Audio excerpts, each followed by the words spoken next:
Hello hi అండి అందరికీ. అందరు బాగున్నారు? మేము చాలా బాగున్నాము. ఇవాళ లోయి పాపకి సాయంత్రం పూట అయితే స్నాక్స్కి సేమియా పాయసం అయితే ప్రిపేర్ చేశానండి. మీకు కూడా చూపిద్దామని వీడియో అయితే తీసాను, పెట్టేశాను. ఎవరు స్కిప్ చేయకుండా అయితే చూడండి. వీడియోలోకి వెళ్ళే ముందు ఒక స్మాల్ రిక్వెస్ట్, మన వీడియో ఫస్ట్ టైం చూస్తున్నట్లయితే ప్లీజ్ మన ఛానల్ని సబ్స్క్రైబ్ చేసుకోండి అండ్ వీడియో స్కిప్ చేయకుండా అయితే చూసేయండి.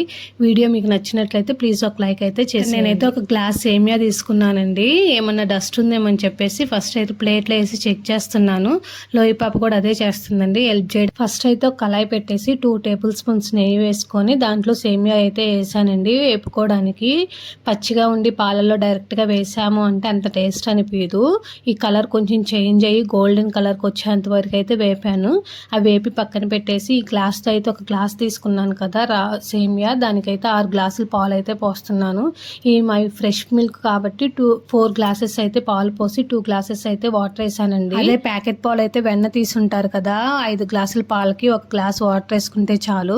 పాలు అయితే ఒక పొంగు వచ్చాయండి. దాంట్లో నేనైతే వేపుకున్న సేమియా కూడా అయితే వేసేసాను. సేమియా వేసిన తర్వాత అడుగంటకుండా అండ్ ముద్దలా కాకుండా అయితే ఫ్రీక్వెంట్గా కలపెట్టుకుంటూనే ఉండాలండి. మనం అలా వదిలేసినామంటే గట్టిగా అయితే అయిపోతుంది. దాంట్లోకి అయితే కొంచెం డ్రై ఫ్రూట్స్ అయితే ఫ్రై చేసుకుంటున్నాను. నేను బాదం పప్పు అండ్ కిస్మిస్ అయితే తీసుకుంటున్నానండి. రెండు ఒకసారి వేయడం వల్ల అయితే కిస్మిస్ ముందుగా అయితే ఫ్రై అయిపోయాయి, అందుకే ముందు అవి తీసేసుకుంటున్నాను. తర్వాత అయితే బాదం పప్పు తీసాను. నాకు తెలిసినంత వరకు సపరేట్గా ఫ్రై చేసుకుంటేనే బాగుంటాయని నా అంచనా.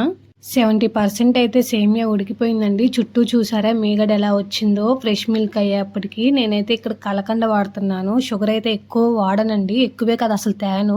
మ్యాక్సిమం కలకండ కానీ చాలా వైట్ అయితే పట్టిక బెల్లం అని అంటారు. పిల్లలకే కాదు పెద్దలకైనా షుగర్ అవాయిడ్ చేయడం అయితే చాలా మంచిదని చెప్పి నా ఒపీనియన్ అండి. ఎవరిష్టం వాళ్ళదిలే, కానీ నాకు తెలిసింది అయితే చెప్తున్నాను. ఇక్కడైతే నేను రోస్ట్ చేసుకున్నవి అయితే కిస్మిస్లా అండ్ బాదం పప్పు అయితే వేసేసాను. ఆల్మోస్ట్ అయితే అయిపోయిందండి. ఈ స్టేజ్లోనే మనం దింపుకున్నాము అంటే గట్టిగా అవ్వదు. అదే ఇంకొంచెం గట్టిపడిపోయిందంటే చల్లారిన తర్వాత మరీ ముద్దలా అవుతుంది, తినడానికి అయితే అంత బాగోదు. ఇంతే అండి మన వీడియో. మీకు నచ్చినట్లయితే ప్లీజ్ ఒక లైక్ చేయండి. అందరికీ బాయ్ బాయ్.